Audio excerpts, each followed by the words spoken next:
19h. La Banque centrale des États de l'Afrique de l'Ouest, BCAO, a tenu la 17e édition de la journée de diffusion des comptes extérieurs du Mali au titre de l'année 2023. Il ressort des données que les comptes extérieurs du Mali sont déficitaires de 555 milliards de francs CFA. Vous allez avoir les détails dans cette édition. 41 villages du cercle de Kangaba sont désormais dotés de commissions foncières villageoises. Ces commissions vont contribuer à la sécurisation des terres et réduire les conflits fonciers. L'association culturelle Maya Blanc a officiellement lancé les activités de la 9e édition des journées de conférences et de culte intitulées Maya Sira 2024. Les autorités ont brillé par leur absence à cette cérémonie officielle des traditionalistes. Voilà donc pour les sommaires. Le développement, c'est tout de suite.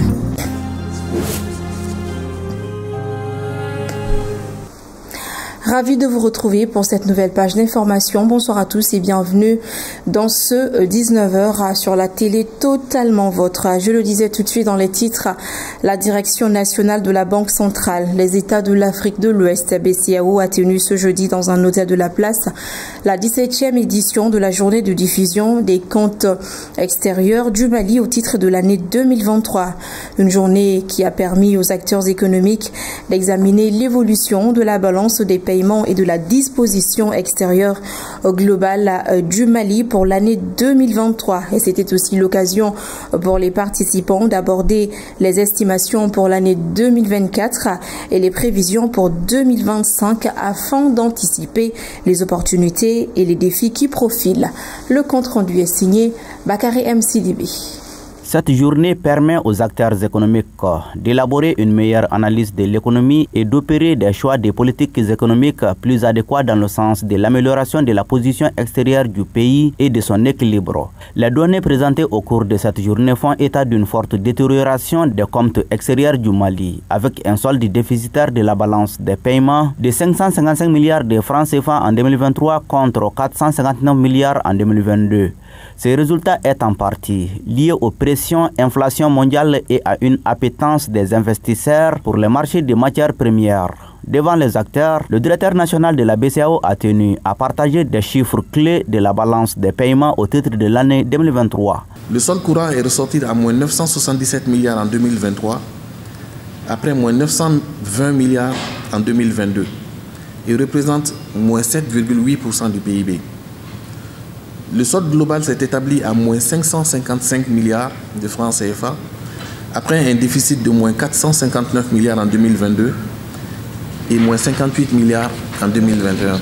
La détérioration continue du solde global s'explique essentiellement par celle du compte courant, comme indiqué plus haut. Toutefois, ce cycle déficitaire devrait prendre fin en 2024, où le solde global de la balance des paiements devrait afficher un excédent de 40 milliards. Pour la Banque centrale, il est impératif de conserver un niveau confortable de réserve de change afin de défendre la valeur externe de notre monnaie commune et de faire face aux besoins de paiement extérieur des agents économiques.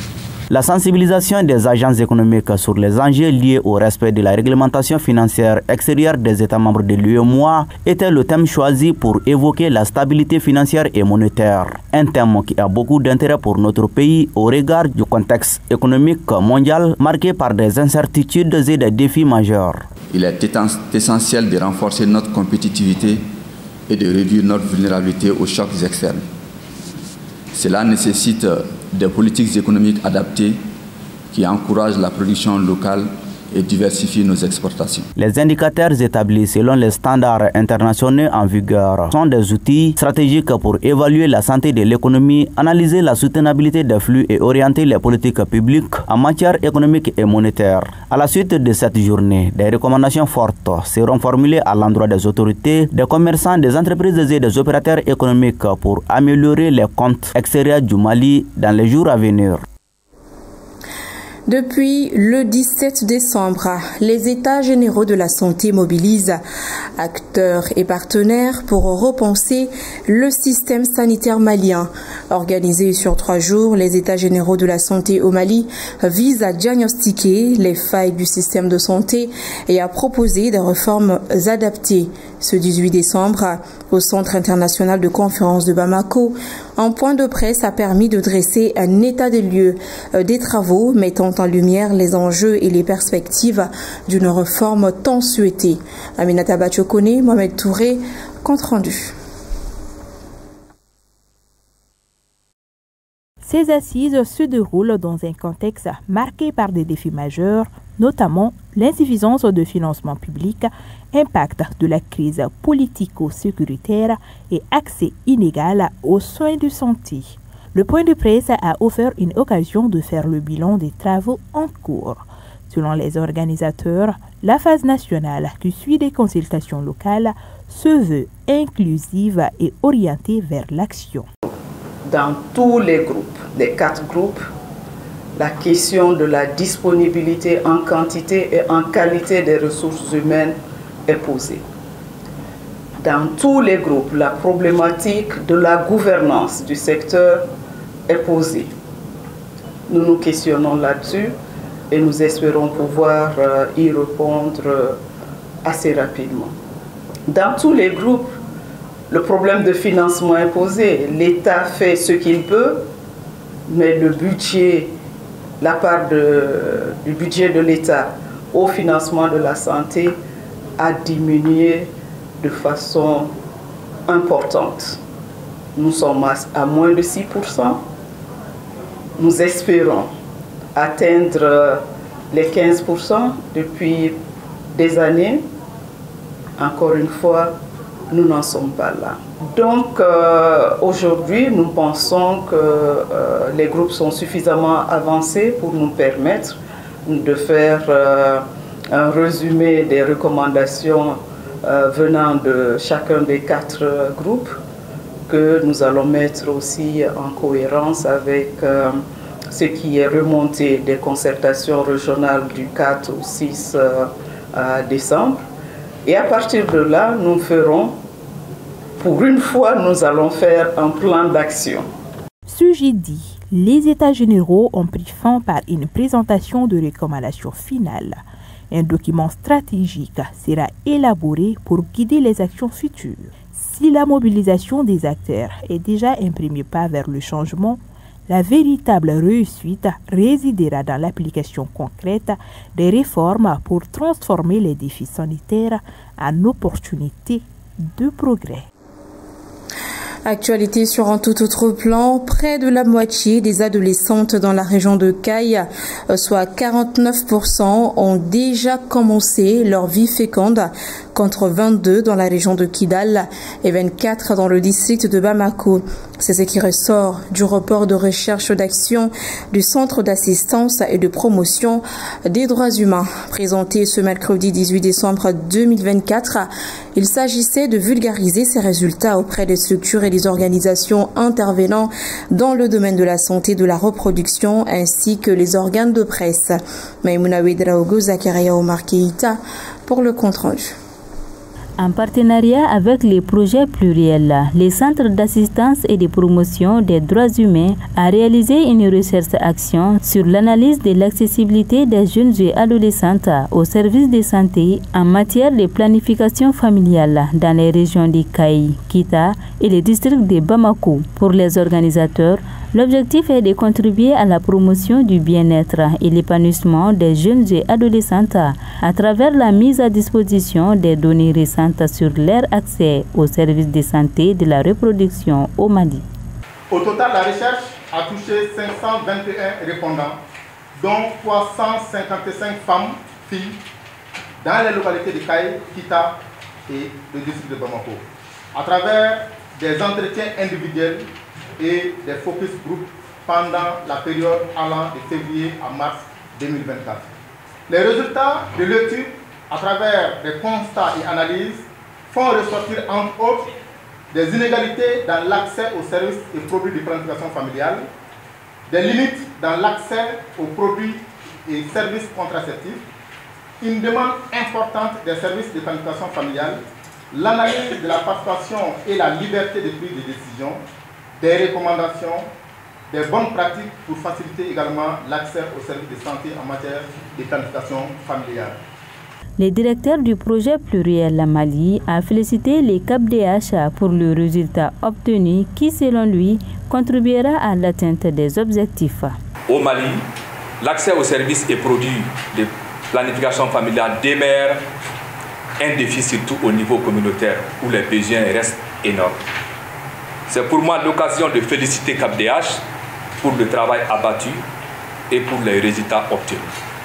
Les résultats contribueront sans doute à l'atteinte des objectifs du projet et sera aussi un outil de plaidoyer pour les organisations de défense des droits des femmes et des adolescentes. Au cours de cette séance de présentation du rapport de la recherche d'action du CAPDH, des recommandations ont été formulées afin que les femmes et les adolescentes puissent accéder aux services de santé, de la reproduction et de la planification familiale dans les zones d'intervention du dit projet.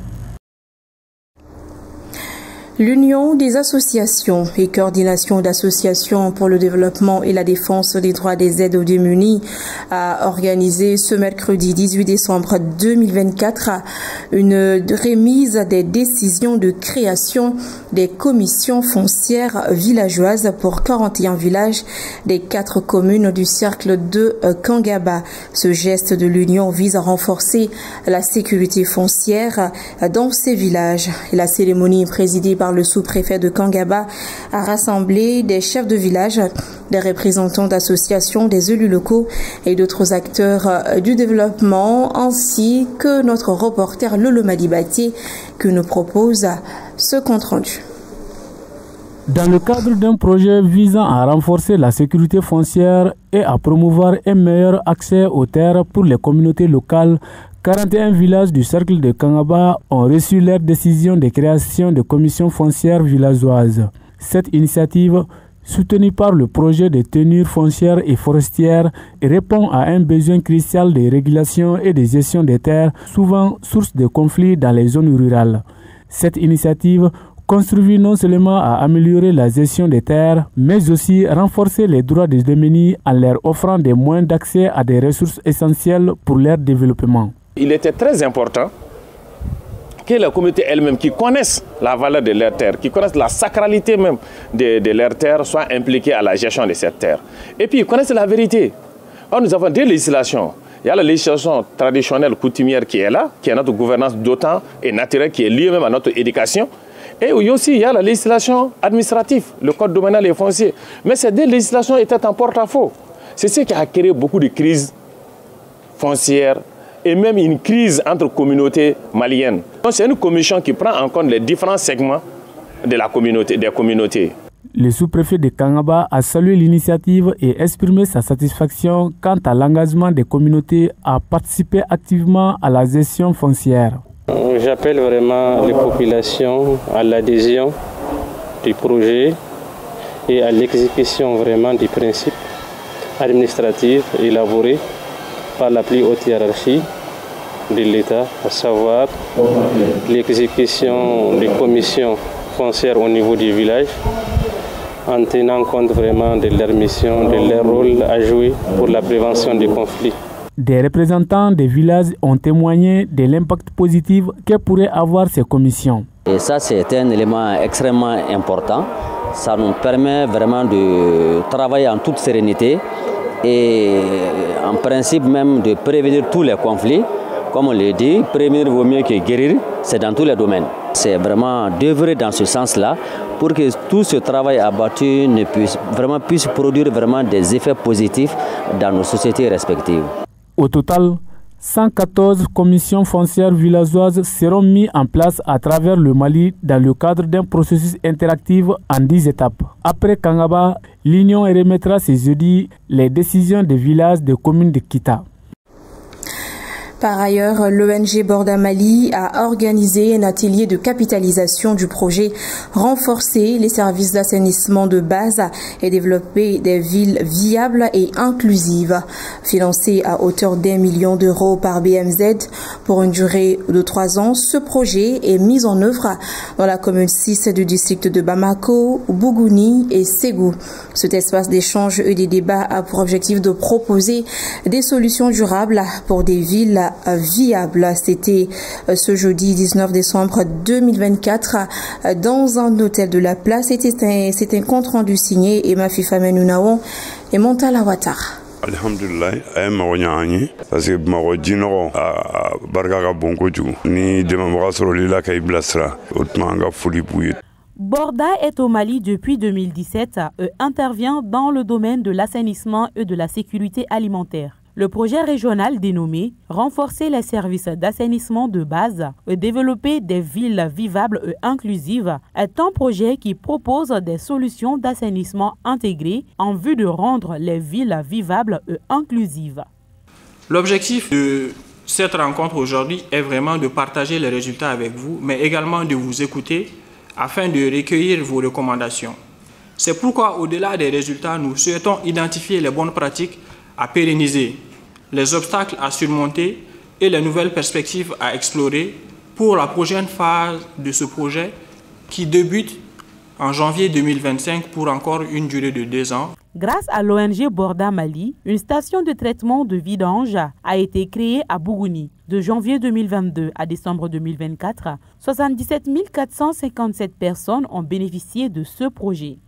Nous avons pu observer le fruit de cette collaboration dans les villes de Bamako, en commune 6, de Bougouni et de Ségou. Avec la réalisation d'une station de traitement du bout de vidange à Bougouni, d'un système d'EWAT au CESCOM de Kalabankoro et la réalisation d'activités de renforcement des capacités. Les initiatives de Borda Mali viennent à appuyer les politiques gouvernementales dans le secteur d'assainissement. C'est pourquoi ce projet est salué par le ministère de l'Environnement. La gestion des eaux usées excrétées reste l'un des grands défis de notre politique nationale d'assainissement. C'est dans ce contexte que l'ONG Borda a joué un rôle crucial au cours des 3 dernières années en appuyant 3 communes du Mali dans la mise en place des solutions d'assainissement efficaces et durables. Ce projet est un modèle de collaboration fructueuse entre les autorités maliennes, les communes, les partenaires techniques et financiers et la société civile. Cet atelier permettra de partager les expériences et accueillir des recommandations pour la suite du projet en 2025. Et voilà, l'ONG Borda Mali donc qui a organisé un atelier de capitalisation du projet renforcer les services d'assainissement de base et développer des villes vivables et inclusives. La 2e édition de la Semaine des marques se tiendra du 18 au 22 février 2025. L'annonce a été faite ce mercredi lors d'une conférence de presse par le Centre malien de promotion de la propriété industrielle, le CEMAPI, au ministère de l'Industrie et du Commerce. Cette 2e édition placée sous le thème « Faire des marques locales », un pilier du développement pour objectif de promouvoir le Made in Mali. Awasanogo, Montala Ouattara. Après la réussite de la première édition tenue en 2022, le ministère de l'Industrie et du Commerce, à travers le Centre malien de promotion de la propriété industrielle et en partenariat avec l'agence de communication Spirit, organise la 2e édition de la Semaine des marques à Bamako du 18 au 22 février 2025. Une occasion pour les organisateurs d'annoncer les activités prévues lors de cette semaine-là. À l'instar de la première édition, ce qu'il faut dire, c'est que la 2e édition sera marquée notamment par des cérémonies d'ouverture et de clôture, la visibilité des marques dans les grandes artères de la capitale à travers les différents supports de communication. Ce sera également des caravanes de promotion autour de la ville et des panels et des masterclass qui sont une innovation cette année parce que nous comptons vraiment mettre l'accent sur la dimension apprentissage. Également des animations et des jeux concours à l'endroit du public, des émissions télé et radiophoniques. C'est aussi la remise de prix et de distinctions aux lauréats de la compétition, notamment les entreprises qui possèdent les meilleures marques. Donc cette catégorie sont donc mis en compétition dans le cadre de la Semaine des marques. Le représentant du ministre de l'Industrie et du Commerce a d'abord remercié le CEMAPI pour l'initiative et exprimé la reconnaissance de son département à la Chambre du Commerce et d'Industrie du Mali pour avoir accepté d'être le sponsor officiel de cet événement important pour le développement des entreprises locales. La Semaine des marques, première du genre dans notre pays et dans les États membres de l'espace OAPI, l'organisation de la Semaine des marques qui vise à promouvoir l'utilisation stratégique de la propriété intellectuelle offre à nos entreprises locales une visibilité optimale et l'occasion de faire connaître leurs marques au grand public et véhiculer les valeurs, notamment celles de la qualité associées aux produits qu'ils portent. Pour cette deuxième édition, les organisateurs comptent mobiliser au moins 1000 entreprises locales. L'association culturelle Maya Blanc, qui signifie le vestibule des enseignants ancestraux, a organisé ce jeudi la 9e édition des journées de conférences et de culte intitulée Maya Sira 2024. Le pèlerinage traditionnel vise à promouvoir la réhabilitation de la spiritualité, de la culture et des cultes africains. La cérémonie d'ouverture des activités s'est tenue au Palais de la Culture et sera suivie de 3 journées de libation collective et de culte au Mandé et au Djitoumou. Amadou Diarra.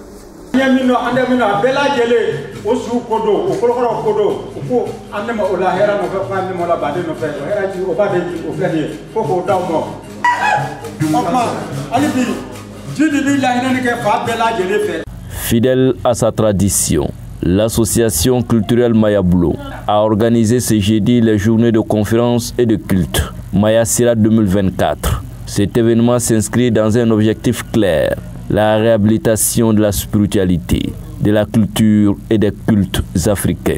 Maya Sira, c'est aussi le pèlerinage traditionnel. Avant, nos ancêtres faisaient ce pèlerinage-là et l'appelaient Mabato Kumfambo. Mabato. Et quand ils partaient, ils devaient se purifier, demander pardon à toutes les personnes auxquelles ils ont causé du tort. Ça a commencé par sa femme, ses enfants, ses parents, et se purifier et aller faire des invocations dans les lieux sacrés. C'est ça le pèlerinage traditionnel. Et nous, Maya Blanc a réhabilité ça au Mali il y a 9 ans. Pour cette 9e édition de Maya Sira, de nombreuses activités sont prévues sur 5 jours. Le premier jour, c'est aujourd'hui, c'est la cérémonie d'ouverture et parler du thème général. Le thème général cette année, c'est la nature, la spiritualité, selon la vision de nos ancêtres. Et après ça, nous avons demain une journée de discussion entre les initiés dans le bois sacré. 3e journée, c'est la journée de libation. La journée de libation, de sacrifice, d'offrande. Donc nous allons commencer par des libations, des sacrifices au nom de notre pays, pour la paix, la stabilité de notre pays, pour le bonheur de notre pays. 4e jour, c'est la cérémonie du commun. Et après, on retourne ici. Nous allons faire des mariages traditionnels, des baptêmes traditionnels. Et ceux qui veulent faire des consultations géomantiques, ils le font. Ceux qui veulent faire des lavages pour se blender, ils le font. Cette édition réunira des unités traditionnalistes, notamment Soma, Doma et Donso.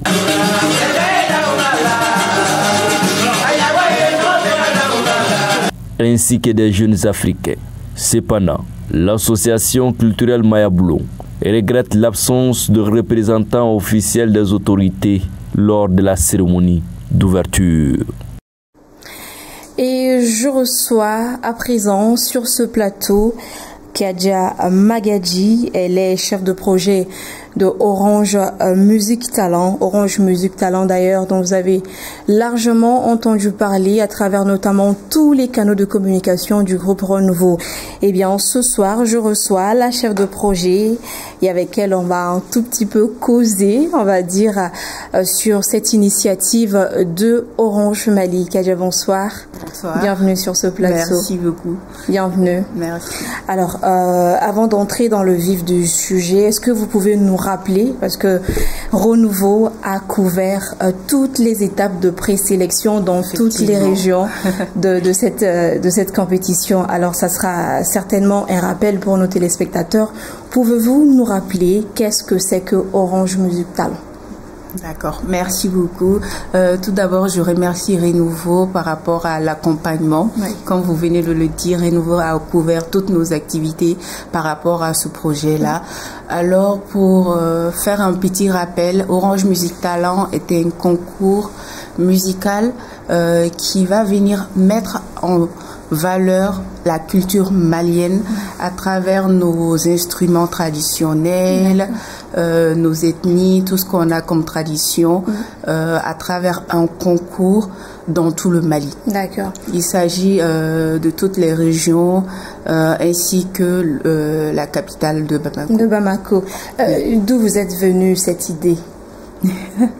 Alors, cette année, nous avons juste eu besoin. Les autres fois, on sponsorise beaucoup d'événements et on dit que Orange Mali est partenaire numéro 1 de la culture au Mali.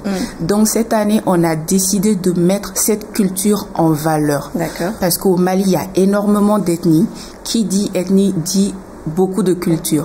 Et qui dit culture dit beaucoup d'instruments traditionnels par rapport à la musique.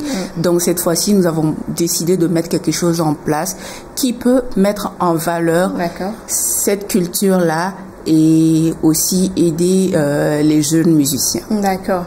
Alors, nous sommes à quelle phase actuellement? J'imagine que les présélections sont déjà faites. Oui.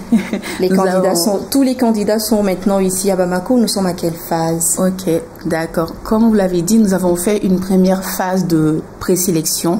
Ensuite, il y a eu une phase de sélection et les auditions face aux membres du jury. Donc actuellement, nous sommes à la phase des votes. D'accord. C'est-à-dire que actuellement, il y a 3 candidats qui représentent chaque région, ainsi que la capitale de Bamako. Les vidéos seront disponibles sur Maxit. D'ailleurs, les gens qui n'ont pas Maxit, vous pouvez en profiter pour télécharger Maxit et voter pour votre candidat préféré. C'est très simple, il suffit d'ouvrir l'application. D'accord, justement, j'allais vous demander comment est-ce qu'on pouvait voter. Vous rendez sur Maxit, vous ouvrez l'onglet Orange Money et dedans, vous allez voir juste en bas Orange Music Talent. Vous cliquez dessus et il y a ensuite l'onglet Voter pour un talent. Et vous pourrez ensuite voter pour votre talent préféré. D'accord, donc le vote se passe sur Maxit. Les votes ont débuté le 16 et prendront fin ce dimanche 22 décembre, Inch'Allah. Ah d'accord, alors sortez vite, votez vite massivement pour vos candidats. Si j'ai bonne mémoire, Kadja, vous avez reçu 500 candidatures. C'est bien de 500 candidatures, de 5 régions, plus le district de Bamako. Exactement. Vous vous attendiez à recevoir autant Non, pas vraiment. Parce que c'est vrai que le Mali, nous avons énormément de talents, mais les gens ont souvent cette restriction-là de se prêter au jeu et tout. Donc, on ne s'y attendait pas vraiment. Voilà. D'accord. Et vous avez fait comment pour le tri? Comment vous avez procédé? Comment on a procédé? Déjà, il y a eu 2 parties. Il y a des candidats qui se sont inscrits à travers Maxit. Et il y en a qui ont juste déposé leurs prestations à travers une clé USB dans nos agences. Il y a des membres du jury qui ont été sélectionnés par région. Chaque région avait 5 membres du jury. Et ce sont eux qui sont passés au dépouillement des différentes vidéos de ces candidats. D'accord. Et donc, c'est quoi? Ce sont 20 candidats, non, qui ont été retenus? Actuellement, il y en a 20 et il y a 8 qui vont intégrer la case du savoir Doniblo. Doniblo, hein? D'accord. Alors, après la phase des votes, le passage dans la case du savoir. Comment se passera la finale? Alors, on peut dire que c'est cette phase-là, la phase des votes-là, qui est la finale. D'accord. Parce que c'est à travers cette phase-là que nous allons sélectionner les talents qui vont intégrer la case du savoir Doni Blum, où ils seront coachés et formés par les plus grands de la musique malienne. D'accord.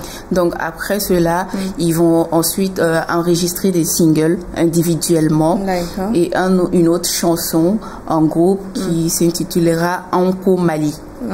Ensuite, nous allons faire une caravane dans chacune des régions pour que les gens puissent voir leurs représentants, les talents qui les ont représentés et ensuite faire un peu de campagne pour ces talents-là. D'accord. Est-ce que ce sont ces choses-là, leur récompense, tout ce que vous venez de citer, est-ce que c'est ça la récompense des gagnants ou est-ce qu'il y a autre chose? Après la phase des votes, il y a un montant forfaitaire qui est prévu pour les 3 premiers. Ok, les 3. Voilà, les 3 premiers, il y a un montant forfaitaire qui est prévu.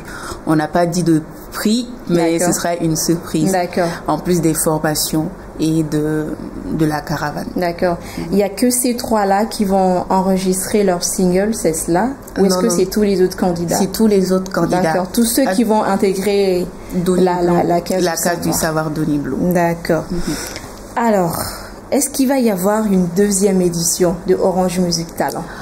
C'est une très belle initiative, hein. Ça sera dommage que ça s'arrête. Franchement, on l'espère vraiment et on espère faire un autre projet plus grand que celui-ci. D'accord. Inch'Allah.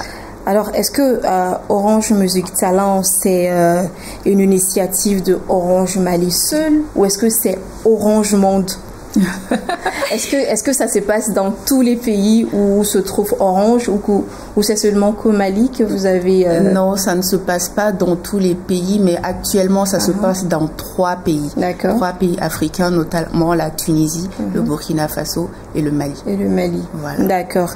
Vous avez dit tout à l'heure que les candidats ou les gagnants vont avoir à enregistrer une chanson intitulée, il me semble, le Mali. Anko Mali. Oui. Et ça sera avec des artistes de renom. Est-ce qu'on peut savoir de quels artistes il s'agit, qui vont les accompagner pour la réalisation de cette chanson-là? D'accord. Alors, les coachings au sein de Doni Blum se passeront avec les artistes, mais ces artistes ne vont pas intervenir dans la chanson. D'accord. Alors, pour le moment, on peut juste dire un nom. Quand on dit Cheikh Tidiane Seck, tout le monde sait ce que ça signifie. Ça signifie ça. Alors, lui sera à la tête des coachs de Doni Blum. D'accord. Mais il y a vraiment d'autres grands artistes qui vont intervenir au sein de Doni Blum. D'accord. Une chance pour ces candidats-là. Oui, peut-être que certains n'ont jamais vu ces artistes de renom et ça sera l'opportunité pour eux de... Oui. Et vous allez les accompagner après? Oui, nous allons essayer de les accompagner déjà à travers la caravane. Et ensuite, nous allons mettre les singles sur Spotify pour faire de la com pour eux. D'accord. Et ensuite, on verra après comment ça va se faire. Est-ce qu'on va aussi entendre leurs chansons sur Willy Toons? Bien sûr, bien évidemment. Bien sûr. D'accord. Alors... je crois qu'on a fait le tour, un dernier mot. Alors, j'invite juste tout le monde à voter pour leur candidat préféré parce qu'il reste juste quelques jours. Les votes prendront fin le 22 décembre, Inch'Allah, et c'est le moment de donner de la force à leur artiste préféré. C'est le moment de donner le maximum de votes à vos artistes préférés. Merci beaucoup, Kadia. Je rappelle que vous êtes chef de projet de Orange Music Talent. Merci à toute l'équipe de réalisation. Merci à vous également, chers téléspectateurs, d'avoir suivi cette édition. Demain, vous serez avec Emmanuel Koulibaly et quant à moi, j'aurai le plaisir de vous retrouver la semaine prochaine. D'ici là, prenez bien soin de vous. Bonsoir.